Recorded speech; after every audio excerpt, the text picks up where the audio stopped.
দেখুন, বালি পাথর বিশেষ করে অবৈধভাবে যেসব নদীর থেকে তোলা হয় সেটা বন্ধ করার নির্দেশ রাজ্য সরকার দিয়েছেন। স্বয়ং মুখ্যমন্ত্রী বারবার করে প্রশাসনকে বলেছেন অবৈধভাবে বালি পাথর তোলা হলে কাউকে রেয়াত করা হবে না। কিন্তু খবর ছিল আমাদের কাছে যে অবৈধভাবে বালি পাথর তোলা হচ্ছে। সেই খবর করতে যাওয়া মাত্রই সাংবাদিক নারায়ণ সিংহ রায়কে ধরে বেধড়ক মারধর করা হয়। সাথে তার যে ক্যামেরা পার্সন ছিল তুহিনকেও মারধর করা হয়। এবং শুধু মারধর নয়, মারধর করার সঙ্গে সঙ্গে তার যে ক্যামেরাটা কেড়ে নিয়ে বালাসনের জলে ফেলে দেয়। এবং সমস্তটাই ঘটেছে কিন্তু মাটিগাড়া থানার আন্ডারে, মাটিগাড়া থানার খুব কাছেই বালাসন নদীর পাড়েই বলা যায়। যে যেখানে মারা হচ্ছিল সেখানে স্থানীয় পঞ্চায়েতও ওখানে দাঁড়িয়েছিল। ওদেরকে প্রায় 50 থেকে 60 জন ঘিরে ধরে এভাবে বেধড়কভাবে মেরেছে। কিন্তু দুর্ভাগ্যের বিষয় যে সেখানকার যারা ছিল জনপ্রতিনিধি তারা কিন্তু কিচ্ছু বলেননি, বাঁচাতেও আসেননি। যখন নাকি মারধর দিয়ে তারা ক্লান্ত হয়ে যায় আক্রান্তকারীরা, তখন পঞ্চায়েত তাদেরকে নিয়ে গিয়ে অন্য জায়গায় সরিয়ে নিয়ে গেছে। এটা একটা দুর্ভাগ্যজনক যে সাংবাদিকরা সরকারের সঙ্গেই হাত মিলিয়ে জানি কাজ করতে যাচ্ছে, সরকারের আবেদনও সাড়া দিয়ে কাজ করতে যাচ্ছে, তখন তাদের উপর আক্রমণ।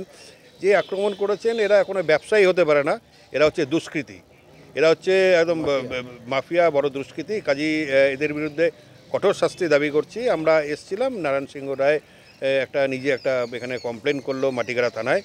পুলিশও ইতিমধ্যেই দুজনকে আটক করে নিয়ে এসছেন এবং পুলিশ যথাসম্ভব চেষ্টা করছেন। আশা করা যায় আজকে রাত্রের মধ্যে সুফল পাওয়া যাবে, কারণ পুলিশের কাছ থেকে সেরকমই আশ্বাস আমরা পেয়েছি।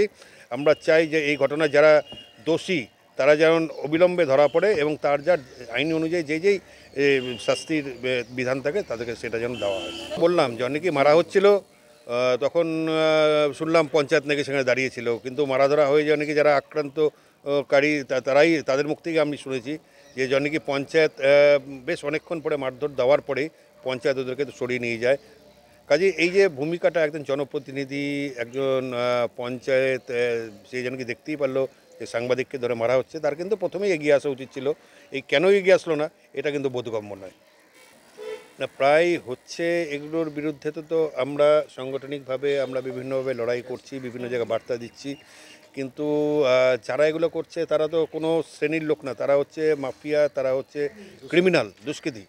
কাজেই তাদের কাজই হচ্ছে এই ধরনের অ্যাক্টিভিটিস করা। আমরা যত পুলিশকে বলি, পুলিশ প্রশাসন আছে, পুলিশ প্রশাসন যথাসম্ভব তারা কাজকর্ম করেন, এগুলোর বিরুদ্ধে যান। আমরাও চেষ্টা করছি এবং আমরা প্রত্যেকের কাছে আবেদন রাখছি, সাংবাদিকরা কাজ করতে গেলে তাদেরকে যদি কেউ আক্রান্ত করতে আসেন, জনসাধারণ যেন সামনে এগিয়ে আসে, এর প্রতিবাদে গর্জে ওঠেন। তার কাজ করছে, আমরা দেখা যাক, সময় দিতে হবে তো, কারণ এগুলো হচ্ছে একটা ঘটনা ঘটার সঙ্গে একটা কারো অসুখ হলো, রোগ হলো, হলেই সঙ্গে সঙ্গে তার ট্যাবলেট খেলেই তো রোগটা কমবে না, তাকে সময় দিতে হবে। পুলিশ বলেছে তদন্ত করছে, আমরা আস্থা রাখতে হবে। পুলিশ যাচ্ছে বারবার করে ওখানে গিয়ে খুঁজে বেড়াচ্ছে।